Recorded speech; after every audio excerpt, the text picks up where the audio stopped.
창세기 30번째 말씀 나누겠습니다. 창세기 22장 시험하시려고 제목으로 말씀 나눌 텐데, 아브라함에 대한 기록 창세기 전체에서요 12장부터 25장까지 모두 14장을 차지하고 있습니다. 아브라함이 굉장히 많은 분량을 차지하고 있죠.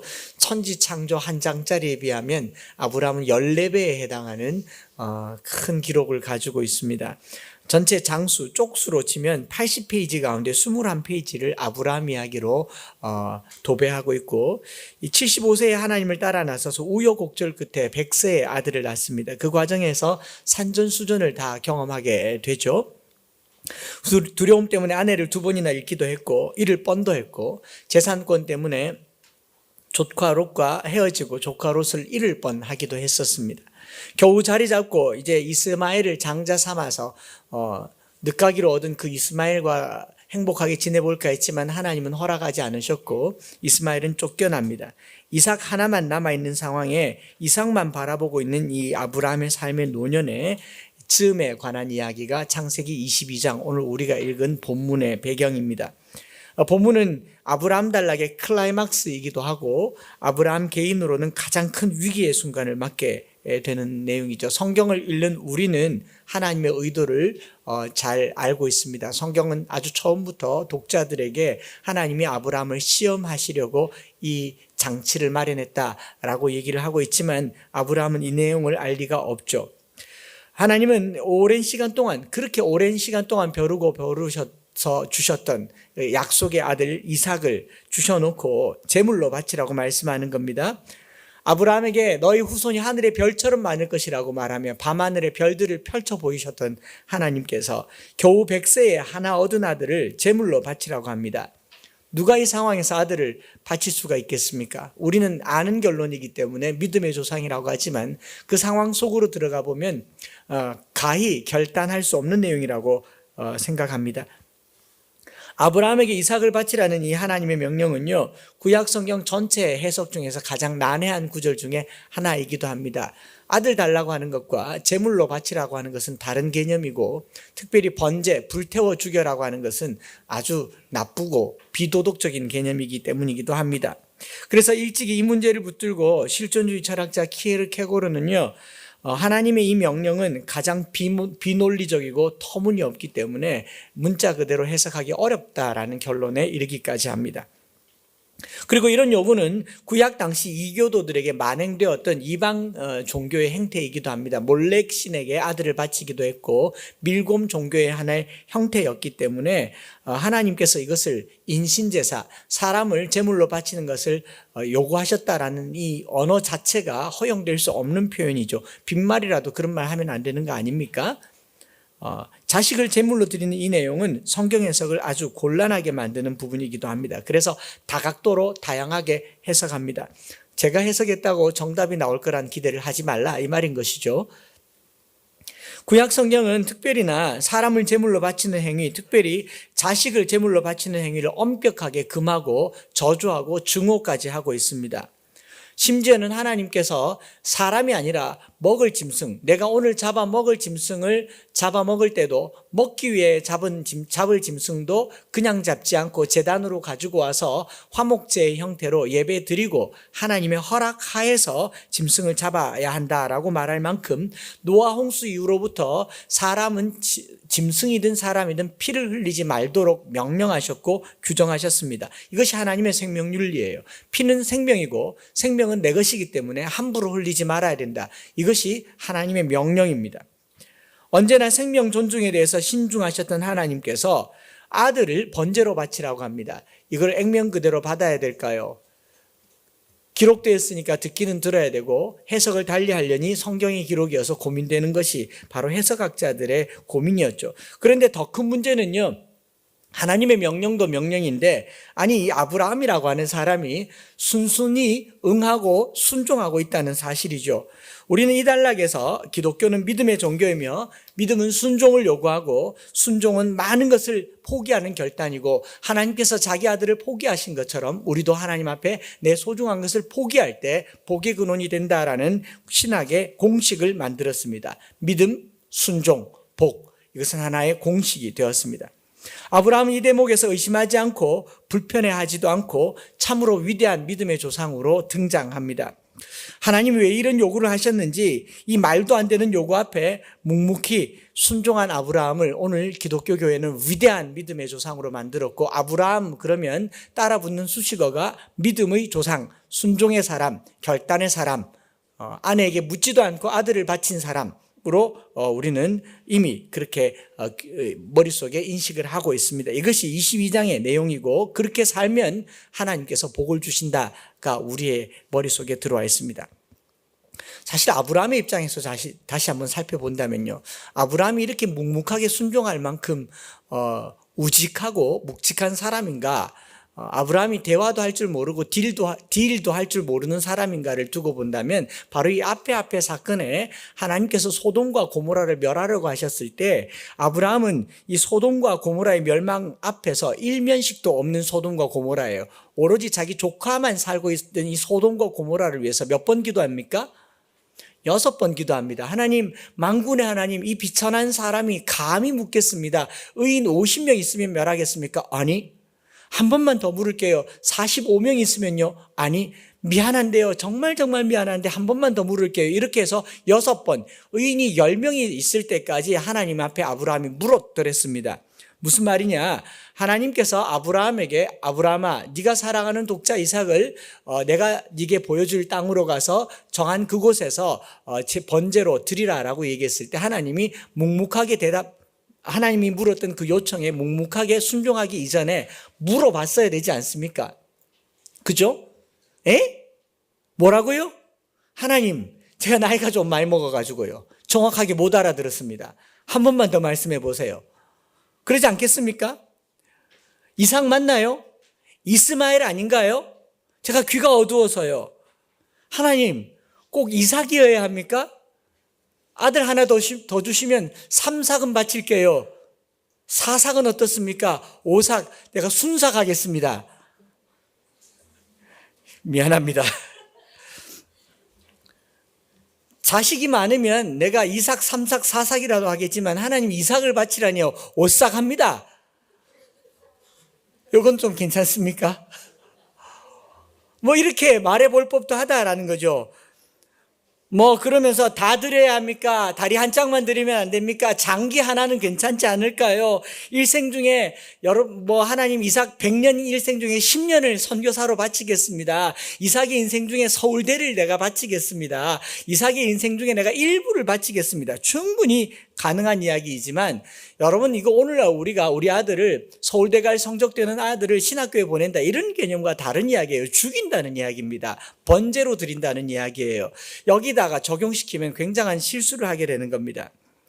아브라함이 전혀 문제를 제기하지 않고 이의도 제기하지 않고 하나님의 질문이 잘못된 것이 아닌지, 어찌하여 생명을 원하십니까? 어찌하여 피를 원하십니까? 당신 하나님 맞습니까? 혹시 마귀 아닙니까? 물어볼 법도 한데 한마디 말도 하지 않고 있다는 것이 창세기 22장 기록에 어떻게 보면 하나의 장치 방법 중에 하나인 것이라고 보는 거죠. 더 이상한 것은요, 이 아브라함, 늙은 아비의 이상한 행동도 이상하지만 더 이상한 것은 아들 이삭입니다.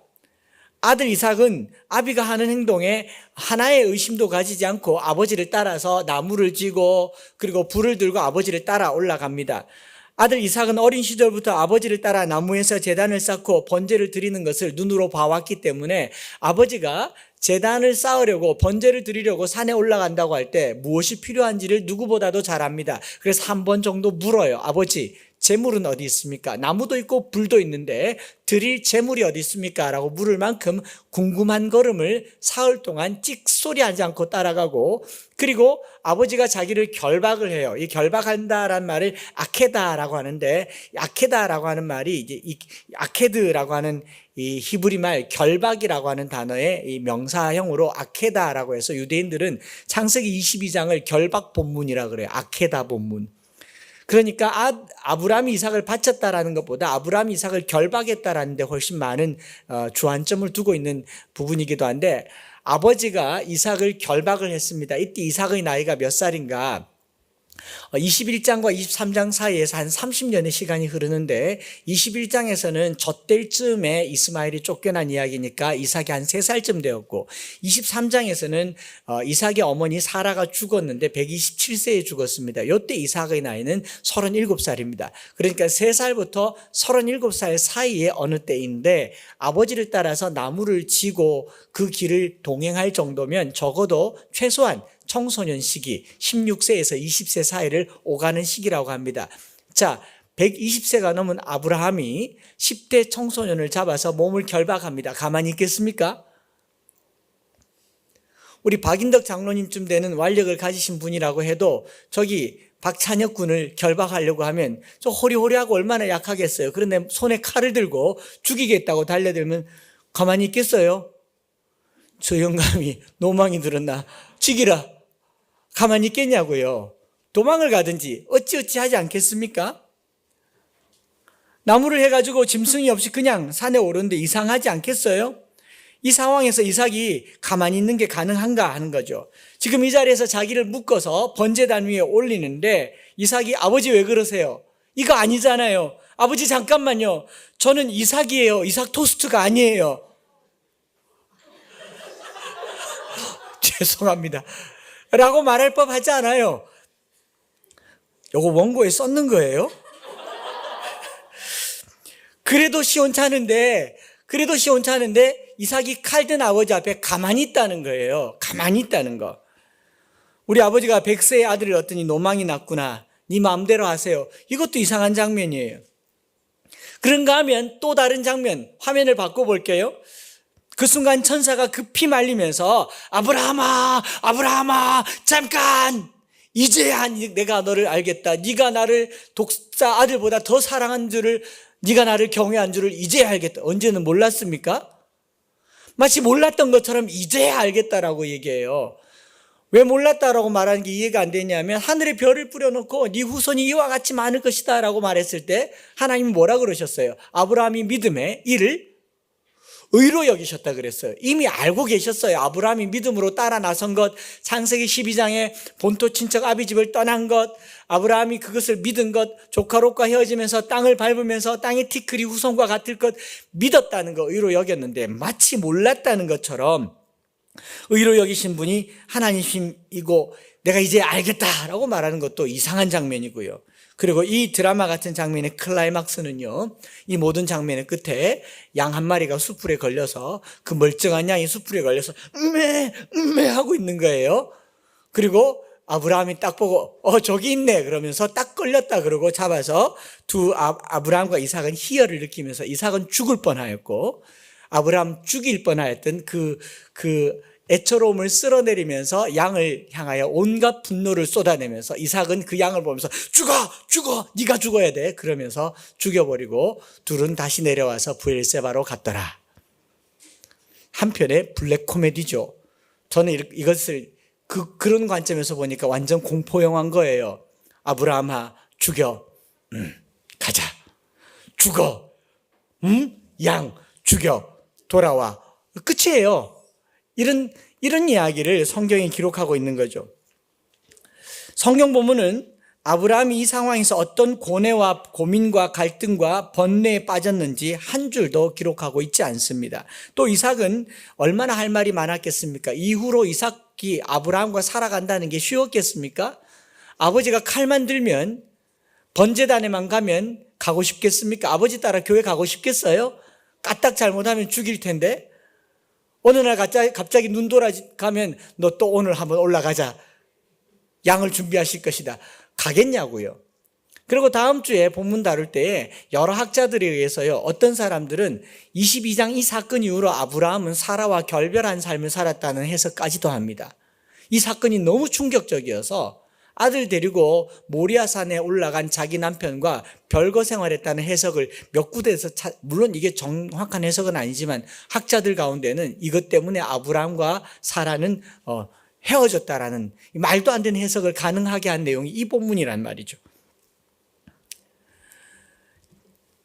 이삭도 하나님 앞에 아브라함에게 어떤 말을 하지 않고 맹목적인 모습만 보여주고 오늘날 한국교회는 이 본문을 가장 위대한 신앙의 결단, 순종의 모습으로 채색해 버렸습니다. 그래서 우리는 소중한 것을 드리고 내가 가장 아까운 것을 아낌없이 드릴 때 하나님께서는 우리에게 복을 주신다라고 하는 아주 멋진 소인수분해 공식을 만들어냈습니다.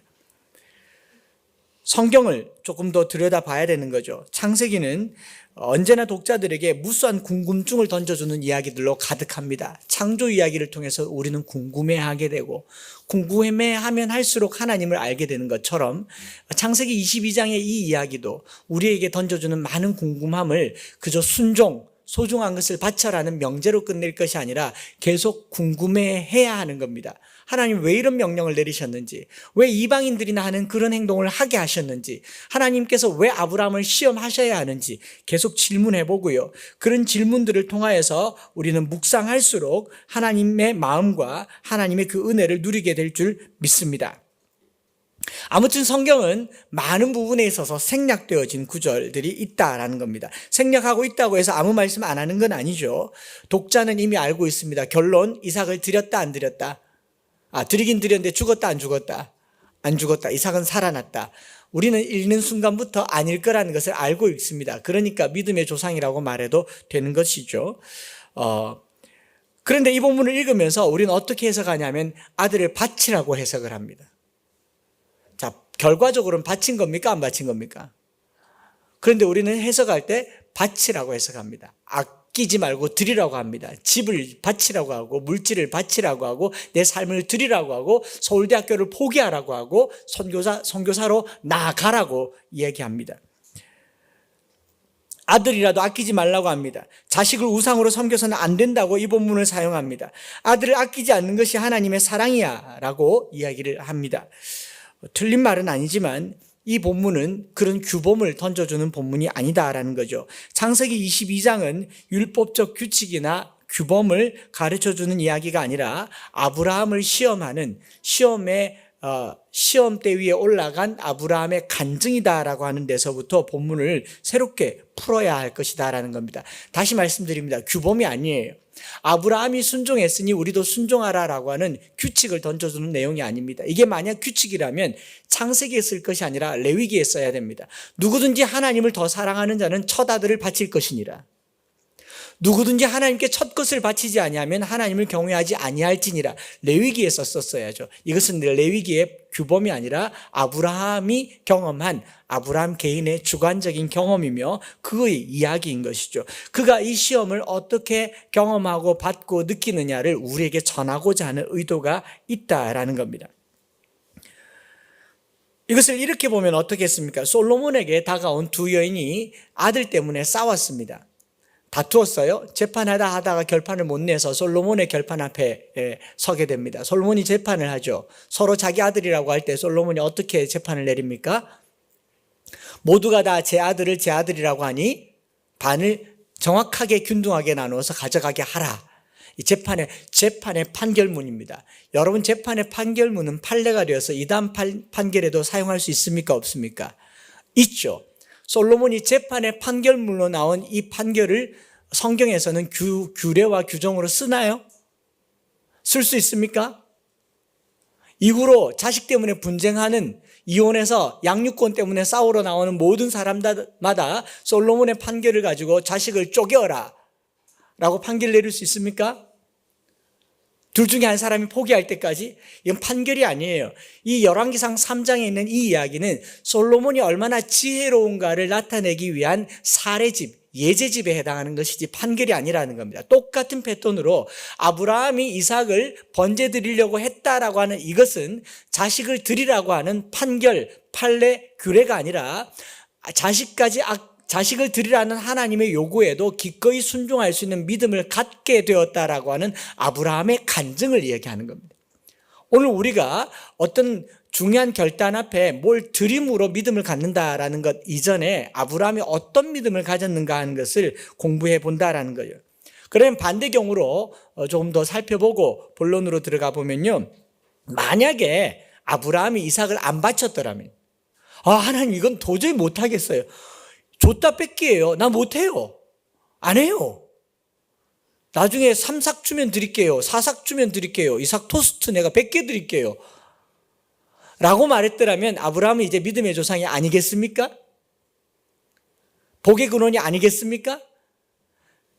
22장 17절에 이렇게 번역되어 있는 번역을 좀 바꿔야 되는 거죠. 내가 네게 큰 복을 주고 내 씨가 크게 번성하여 하늘의 별과 같고 바다의 모래가 같게 하리니 내가 내 씨가 그 대적의 성문을 차지하리라. 그 16절 바로 앞에 보면 내 아들 내 독자도 아끼지 아니하였은 즉이라고 하는 이 즉이라는 단어, 그리고 17절에 내가 내게라고 하는 단어 사이에 히브리 말로 키라는 단어가 있는데, 키라고 하는 단어는 왜냐하면이라고 번역하기도 하고 뭐뭐 할 때에라고 번역하기도 하고 반드시라고 번역하기도 합니다. 그래서 대부분의 구약학자들은 이 본문을 조건절로 받지 않고 하나님의 적극적인 무조건적인 강조의 의미로 해석한다라는 해석을 더 많이 합니다. 다르게 말하면 네가 네 아들 독자라도 아끼지 아니하였기 때문에도 아니고, 네가 네 아들 독자도 아끼지 아니하면도 아니고, 네가 네 아들 독자를 아끼지 아니할지라도 아니면 아낄지라도 그것과 상관없이 나는 내게 복을 주고 네 씨가 크게 번성하여 하늘의 별과 같고 바다의 모래와 같게 할 것이다. 내 씨가 그 대적의 성문을 차지하리라. 그러니까 하나님이 복 주시기로 약속하신 그 약속은 조건적이다, 무조건적이다. 무조건적이다라는 거예요. 하나님이 아브라함을 부르셨을 때 이미 복 주시기로 작정하셨지 순종을 거래로 하지 않으신단 말입니다. 이걸 거래로 하면 기독교는 행위의 종교가 될 거예요. 우리가 순종해서 복을 받는다면 기독교는 조건의 종교가 될 거예요. 우리가 예수를 믿은 것이 우리의 선한 행위에서 나온 것입니까? 하나님의 전적인 은혜입니까? 하나님의 전적인 은혜이고 우리는 그 은혜를 받는 것을 믿음이라고 하지 믿음이 선행하지 않는다라는 겁니다. 은혜가 먼저인 것이죠. 그래서 아브라함은 이삭을 바치지 않아도 이 조건은, 이 거래는 항상 성사되는 것을 믿으시기 바랍니다. 자, 여러분들에게 일단 결론적으로 먼저 위로를 좀 드리면 바치지 마세요. 교회 괜히 데려와서 목사시키겠다고 그런 말 하지 마시고요. 아들 바치겠다고 칼 들고 와서 꽁꽁 묶어놓고 이 위에 올리지 마세요. 큰일 나요. 이상한 집단 되는 겁니다. 그것은 우리 믿음의 이야기고 규범이 아니라는 거예요. 아브라함에 대한 이야기는 아브라함을 시험한다라는 1절에서부터 다시 푸는 겁니다. 22장 1절. 그 일 후에 하나님이 아브라함을 시험하시려고, 규범이나 규칙이 아니라 시험한 이야기예요. 아브라함이 시험한 이야기. 그 시험의 이야기를 잠깐 살펴보겠습니다. 아브라함은 이미 앞장에서 창세기 22장, 21장에서 이스마엘을 쫓아냈습니다. 이스마엘을 잃었어요. 이제 잘못하면 그동안의 모든 열매, 하나님을 따라 나서서 누렸던 모든 영광이 한순간에 물거품이 될 수도 있습니다. 남은 아들 이삭 하나밖에 없기 때문에. 그런데 이 아들 이삭을 바치라고 합니다. 하나 남은 희망을 바치라고 얘기해요. 22장 2절을 보면 그냥 바치라가 아니라 더 분명하게 이야기합니다. 꿈으로 아니하시고 선명한 육성으로 아브라함을 부르십니다. 그리고 이렇게 말하죠. 네가 사랑하는 독자 이삭, 이름까지 명시하셔요. 삼삭, 사삭, 순삭 아닙니다. 이삭이에요. 그리고 모리아 땅으로 가라. 장소도 말씀하시고, 가서 내가 네게 일러준 한 산에서 그를 그냥 드리라고 안 하고 뭐라고요? 번제로 드리라, 태워 드리라고 그래요. 이거 완전 빼박이에요. 이 하나님의 명령 앞에는 두 가지 선택밖에 할 수가 없습니다. 순종하든지 불순종하든지. 12장에서 아브라함을 부르시고 거기에 대한 반응으로 순종했던 아브라함 단락의 가장 큰 위기가 지금 다시 나타난 거죠. 여러 번 시험 받았던 적이 있습니다. 아내 때문에 시험 받았고 또 아들 때문에 시험도 받았지만 지금 시험은 아브라함 일생의 가장 큰 시험 거리였죠. 그런데 그동안의 시험과는 비교가 됩니까? 비교가 안 되는 시험을 당하고 있는 거죠. 지금까지 시험은요, 그렇게 큰 힘이 들지 않았어요. 가라 그래서 가면 되고 하라 그래서 하면 되었어요. 지금은요, 가진 것을 빼앗길 지경에 이르는 겁니다. 지금까지 아브라함의 순종은 그렇게 힘들지 않았습니다. 결단하는 거, 떠나는 거요, 생각보다 어렵지 않아요. 왜냐하면 지금까지 아브라함의 믿음은요, 지금까지는 얻은 게 없고 이루어진 게 없으니까 기대하는 게 믿음의 고작 수준이었어요. 믿음의 수준이 뭐였냐? 내가 네게 보여줄 땅으로 가라. 봤습니까? 안 봤습니까? 안 봤으니까 가보는 거예요. 가졌습니까? 안 가졌습니까? 안 가졌으니까 해보는 겁니다. 그리고 삶의 전환을 꿈꿀 때 떠난다고 하는 거 우리는 위대한 결단이라고 하지만 창세기 12장에 고향과 친척과 아버지의 집을 떠난다라고 하는 거 이거 엄청난 결단을 했다라고 하지만 여러분 드라마나 영화를 보면서 인생의 변화를 꿈꿀 때 제일 많이 하는 게 뭡니까? 떠나는 거예요. 이렇게 말하잖아요. 연인들 헤어질 때 나 유학 가. 새로운 출발을 하고 싶다는 거죠. 나 이민 가. 혹은 우리 이제 떠나자. 이런 말도 하잖아요. 모히또에 가서 몰디브 한잔 하자. 이 떠나잔 말이잖아요. 네가 가라 하와이. 이거 떠나서 새로운 출발하자는 거잖아요. 아브라함이 본토 친척 아비 집을 떠났다. 위대한 결단이라고 볼 수 없어요. 이삭을 바치는 것과 비교해 봤을 때 완전히 그냥 저급 차원에 해당하는 것일 뿐이에요. 12장을 큰 결단으로 볼 수가 없어요. 어떻게 보면 여기가 더 중대한 고비의 장면일 수 있다라는 겁니다. 아브라함이 하나님의 말씀을 듣고 순종해서 고향을 떠나는 것, 믿음의 순종이라고 보기에는 너무 쉬웠어요. 여러분 예수 믿고 신앙생활 한다는 거 생각보다 쉬웠습니다. 교회 출석하는 거 어려웠어요? 그리 어렵지 않았습니다. 어릴 적에는 여자친구 만나러도 오고 밥 맛있어서도 오고 아내 때문에라도도 오고 복 받을 것이라고 하는 막연한 기대 때문이라도 오고 갈 데 없어서 오기도 하고 외로워서 오기도 하고 어째저째 오기도 하잖아요. 연예인들 간증 듣기 위해서 오기도 하고 이런 믿음의 시작으로 시작했는데 지금 아브라함에게 요구하는 믿음은 새로운 차원의 믿음을 요구하는 겁니다. 이게 저와 여러분들이 기도해야 될 첫 번째 기도 제목인 거죠. 이삭을 바치라는 내용 이 자체가 가져다주는 하나의 문학적 장치는요. 창세기 12장에 떠나라고 했다는 이 믿음과 이삭을 바치라고 했던 믿음의 심층의 차원이 다른 것을 보여주는 거예요. 여러분 이루어지기 전에 믿는 건요. 그냥 기대만 하면 돼요. 여기 있는 중고등학생들을 위해서 기도할 때 믿음을 갖고 기도합니다. 맞죠? 지금 성적은 이러하지만 나중에 장차 크게 될 것을 믿죠? 이거 아멘이잖아요. 이건 믿어요. 이루어진 거기 때문에, 이루어지지 않았기 때문에. 돈 드는 것도 아닌데요. 서울대 갈 줄 믿습니다. 이런 거 별로 어렵지 않아요. 별로 어렵지 않아요. 근데 지금 아브라함이 시험을 당하는 것은 이루어지지 않은 일에 대한 믿음을 요구하는 것이 아니라 그가 가지고 있는 것에 대한 믿음을 시험하고 있다는 겁니다. 창세기 22장의 시험은 12장의 시험은 일어나지 않은 일에 대한 기대를 시험하는 것이라면 22장의 시험은요. 그가 가지고 있는 것, 그가 누리고 있는 것에 대한 시험입니다. 오늘날 우리 한국교회가 경험하는 시험은 이런 거예요.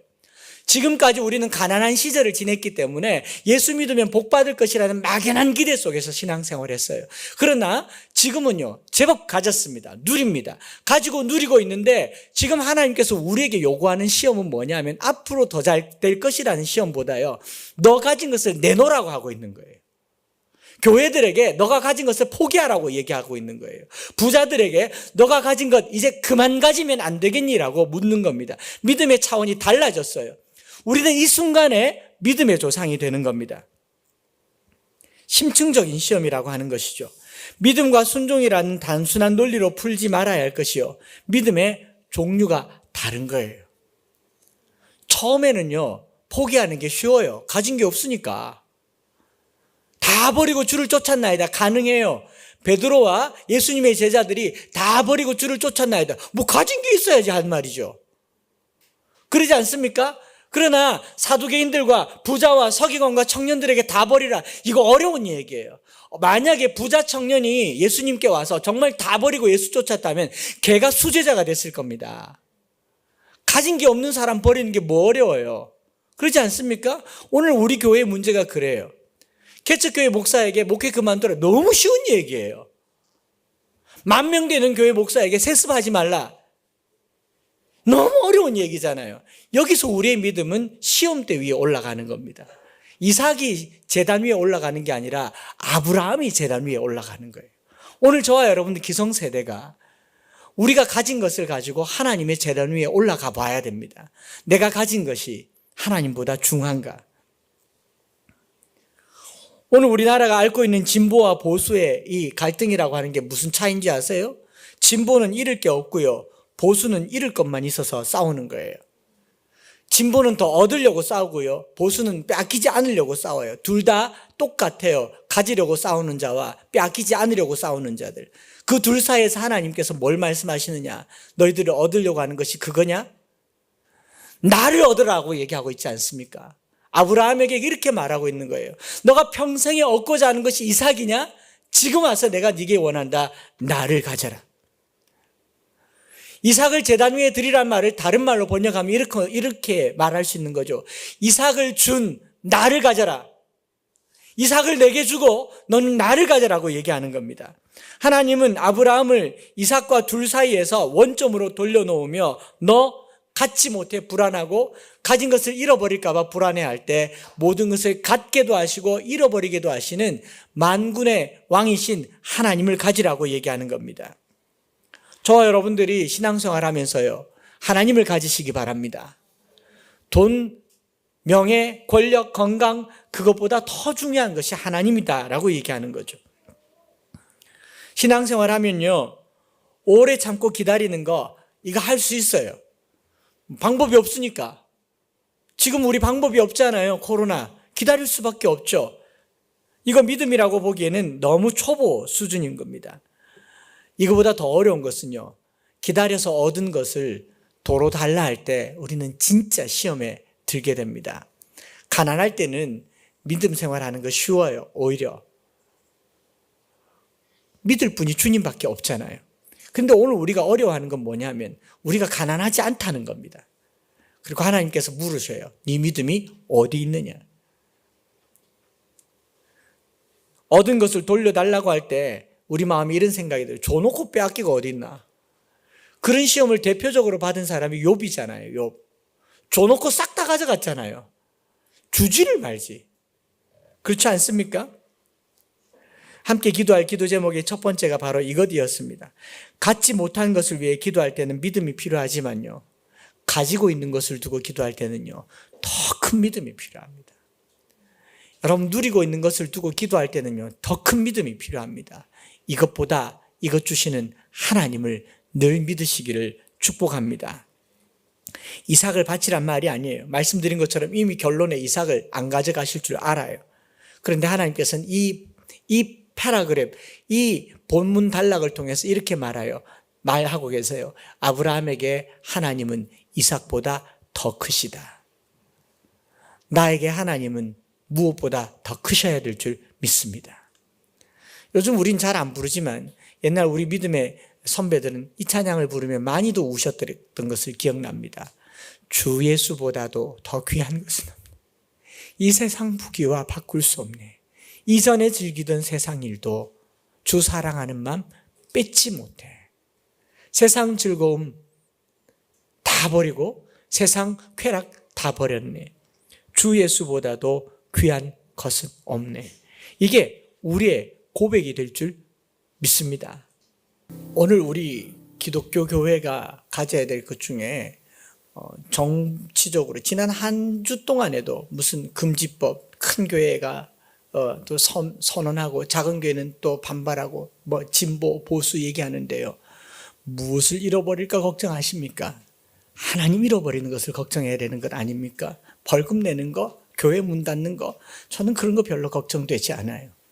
우리가 붙들고 있는 이거 안 빼앗기려고 하나님 잃어버리는 거, 이걸 두려워하셔야 되는 겁니다. 하나님께서 아브라함에게 너가 붙드는 게 뭐냐? 원점으로 돌려놓는 것이죠. 두 번째 기도 제목은 이것입니다. 우리가 이 시험을 이기는 길을 처음부터 주님은 알려주고 계셨더랬습니다. 본문을 히브리어로 보고 나서야 알게 됐어요. 하나님과 동행하는 것이 우리 앞에 닥쳐진 시험을 이기는 길입니다. 뻔한 이야기 같지만 성경은 굉장히 의도적으로 창세기에서 중요한 사상으로 가르쳐주고 있는 단어가 있더라고요. 창세기 12장에 보면 너는 너의 고향과 친척과 아버지의 집을 떠나 내가 네게 보여줄 땅으로 가라라고 하는 이 가라라는 말, 영어로는 go라고 적혀 있지만 히브리 말로는 할라크라고 적혀 있습니다. 들어보셨죠? 할라크. 창세기 지금까지 하면서 여러 번 했던 말이죠. 창세기 22장 2절에서 이삭을 데리고 모리아 땅으로 가라라고 얘기하는데 할라크라고 얘기합니다. 할라크, 걷다, 동행하다, 함께하다라는 말인데 구약 성경에 할라크를 의도적으로 썼던 창세기 2장 이후, 3장 이후로 하나님은 에녹과 동행하셨고 노아와 동행하셨고 아브라함과 동행하셨습니다. 하나님께서 고향과 친척과 아비의 집을 떠나 가는 아브라함과 동행하시겠다고 12장 1절에서부터 약속하셨고, 하나님께서 이삭에게 네가 이삭을 데리고 모리아 땅으로 갈 때 나도 거기 함께 하겠다고 동행하셨어요. 우리가 물질로 시험당하고 건강으로 시험당하고 여러 가지로 시험당할 때 우리가 걷는 그 길에 하나님께서 할라크, 동행하고 있다는 사실을 잊지 마시기 바랍니다. 모래 위의 발자국은 그냥 발자국이 아니라 하나님이 항상 우리와 함께 걷겠다라고 하는 약속이었다라는 것을, 이 할라크라고 하는 단어를 22장에 3번이나 연거푸 쓰고 있다라는 겁니다. 그러면서 12장 1절에서는 너의 고향과 친척과 아비 집을 떠나서 가라고 했는가 하면 22장 2절에서는요 똑같이 대조돼서 너의 아들을 데리고 가라, 너 사랑하는 독자를 데리고 가라, 이삭을 데리고 가라, 목적어를 3번 연거푸 쓰면서 12장에서는 세 곳을 떠나라고 하지만 이 22장에서는 세 사람, 같은 사람이죠. 아들, 독자, 사랑하는 독자 이삭을 데리고 가라고 얘기하면서 나도 너와 함께 가겠다라고 얘기합니다. 12장에서 내가 네게 지시할 땅으로 가라라고 얘기했죠. 22장에서 뭐라고 얘기합니까? 내가 내게 일러준 산으로 가라. 똑같은 부르심의 명령을 없었을 때와 가졌을 때 동시에 하면서요, 아브라함에게 이 두 명령 사이에 뭐가 공통점이냐? 할라크를 쓰고 있습니다. 동행한다라는 거예요. 우리의 믿음은 하나님과 동행할 때 견고해지고 하나님과 함께할 때 비로소 온전해진다라는 겁니다. 너가 고향을 버리고 떠나는 그 길 나도 함께하겠다, 할라크하겠다. 네가 이삭을 데리고 가지만 그 길 나도 할라크하겠다. 하나님이 계신다는 것을 아브라함은 어쩌면 이 본문에서부터 알고 계셨고요, 우리 눈에는 숨겨져 있는 하나님의 몰래카메라가 아브라함에게는 눈치 깐 몰래카메라가 된 것이죠. 아브라함은 이 내용을 알고 있었다라고 보는 많은 해석들이 이런 곳에 있는 것입니다. 롯과 헤어진 후에도 하나님은 아브라함과 할라크, 그 광야를 동행하셨던 거죠. 성경 본문은 하나님이 아브라함과 동행한다는 사실을 숨어서 지켜보는 듯 할라크하고 있다라고 얘기하는 겁니다. 숨어 지켜보는 것 같지만 항상 아브라함에게 하나님은 자기 옷자락을 흘려서 하나님 나와 함께 하시다는 것을 보여주셨습니다. 저와 여러분들이 한 주간 지내면서요, 하나님의 흔적이, 하나님이 동행하는 흔적이, 할라크의 그 흔적이 옷자락처럼 늘 보이기를 축복합니다. 집에서 아이들과 숨바꼭질하고 술래잡기 할 때요, 꽁꽁 숨어서 나 잡아봐라 라고 얘기하면 그 아이는 얼마나 당황하겠습니까? 간혹 가다가 놀이동산에서 누가 유아교육을 잘못 배워가지고 술래잡기를 자주 하면 아이들에게 뭐가 생긴다고? 대상 심리학에서 그게 생긴다고 그래서 술래잡기를 자주 한다고 해서 놀이동산에 가가지고 갑자기 숨어버리고 당황하는 아이를 지켜보는 그런 엄마, 잔인한 엄마죠.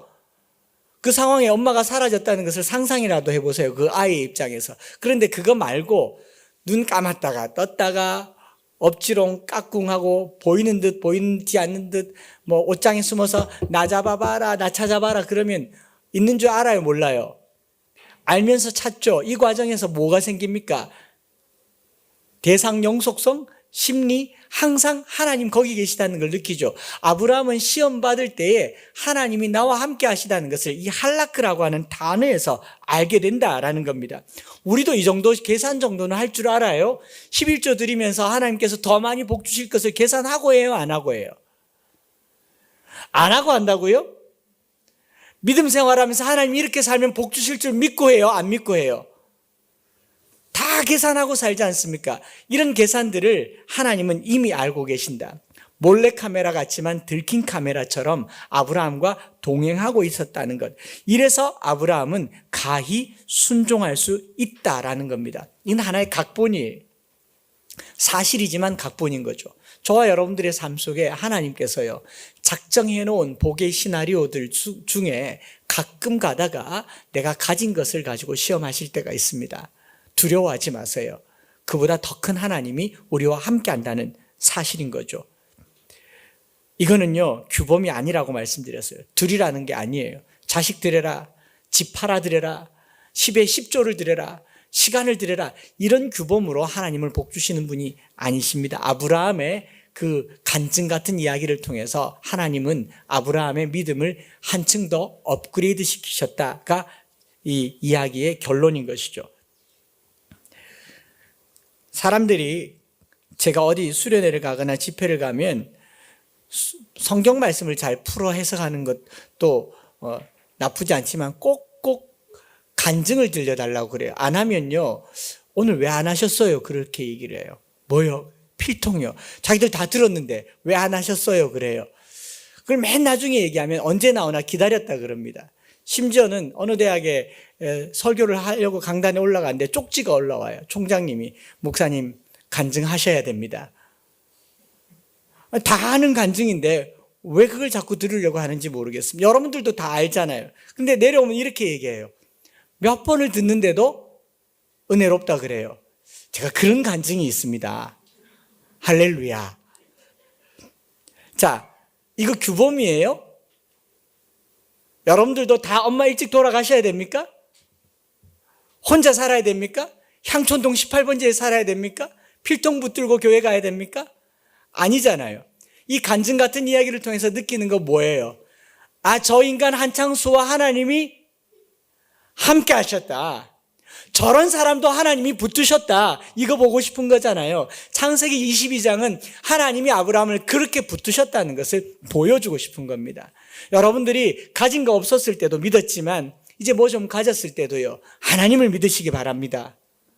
하나님을 더 의지하시기 바랍니다. 이게 아브라함에게 보여주신 몰래카메라였던 거예요. 아브라함은 몰래 카메라인 줄 알면서도 쏘아주는 척 했었을런지 몰라요. 첫 단어 때부터 아니겠지. 바쳐도 살려주겠지. 그러면서 성경이 말하잖아요. 성경 보면 그가 자기를 위하여 친히 준비하시리라. 그리고 이삭을 죽이려고 합니다. 어쩌면 안 죽일 생각이 전혀 없었을런지도 몰라요. 그런데 그 순간에 아브라함아, 아브라함 하니까 아브라함이 못 이긴 척, 왜 깜짝이야? 왜요? 죽이라면서요? 팍 죽일 뻔했네. 라고 말하면서 네가 나를 경외한 줄 이제 알았다. 쓱 쓸어내면서 그럼 다 알고 있었는데 몰래카메라, 쏘아주는 몰래카메라 였었을런지도 모르는 거죠. 이게 여호와 이레라는 결론으로 맺어지는 거죠. 말씀 마무리하면서요. 세 번째 기도 제목이 그거예요. 시험 당하면 하나님과 늘 동행한다는 것 잊지 마셔야 되고요. 세 번째는요, 동행하는 그 길에 하나님의 시선이 있습니다. 여호와 이레라는 말, 준비한다라는 말은 그냥 이레가 아니고요. 한번 따라할까요? 하나님이 바라보신다. 하나님이 바라보시고 계세요. 이래서 제가 몰래카메라라고 얘기한 겁니다. 22장 4절에 제3일에 아브라함이 눈을 들어 그곳을 멀리 바라봤다. 여기 라아라고 말했어요. 아브라함이 멀리 바라본 그 모리아 산에 제단은 답답했습니다. 답도 없었고 이제 저기 가서 어떻게 하나. 인생의 미래가 보이지 않습니다. 과거를 버리고 고향을 떠났고 현재 조카 롯과 갈라서 본 적도 있고 이제 미래에 해당하는 이삭마저 바치면 저 멀리 바라본 그곳이 답답했을 겁니다. 그런데 22장 13절로 넘어가서 아브라함이 눈을 들어 살펴본 즉 또 눈을 들어 살펴봐요.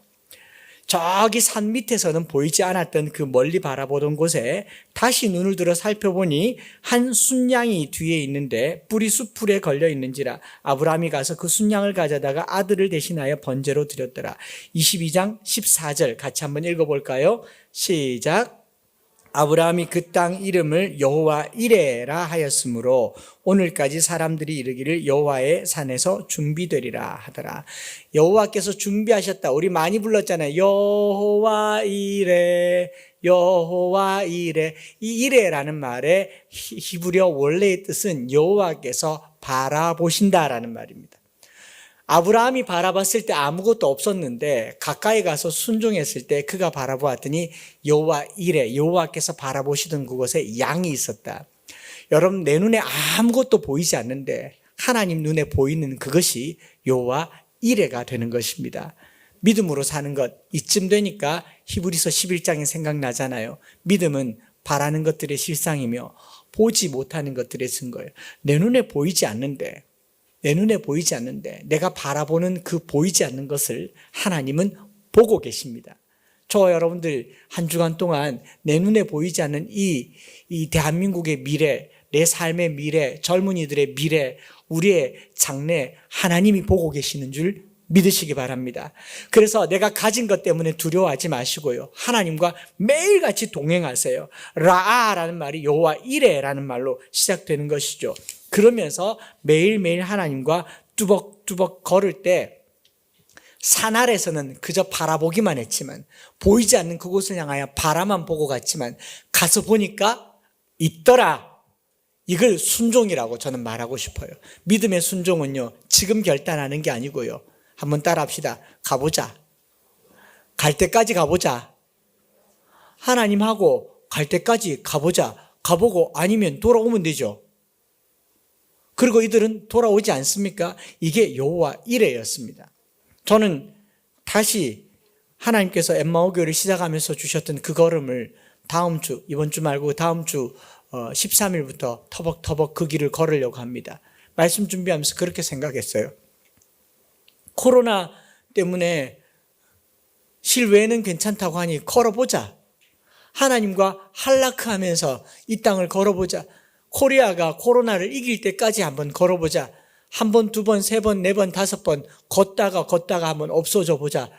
가다 보면 없어지겠거니. 그리고 그 길 떠날 때 하나님도 함께 걷는다는 사실을 믿습니다. 저희 아내가 그렇게 말하더라고요. 핀잔 주듯이. 당신은 어떻게 그렇게 막 싸질러 놓노? 당신이 걷는 게 혼자 걷는 게 아니잖아. 당신 걸으면 성도들이 신경 써야 되고 한 번씩 와봐야 되고 차 타야 돼. 근데 혼자 갈게 말도 안 되는 소리 하지 마라 그래요. 제 마음속에 그런 마음에 기도가 있어요. 개척하면서부터 이 땅을 보면서 걸었던 그 걸음, 기왕 코로나가 대구에서부터 슈퍼 확진이 됐다면 이 대구에서 종식시킵시다. 대구에서 종식시켜요. 그래서 대구 구로나, 대구 로구로나가 될 수 있도록 13일부터 8월 10일부터 꾸준히 걸어서요. 이 땅을 무한 걸어서라도 코로나를 이기고 하나님과 동행하고 이제 우리가 가진 것으로 세상을 이겨내는 저와 여러분들 되시기를 축복합니다.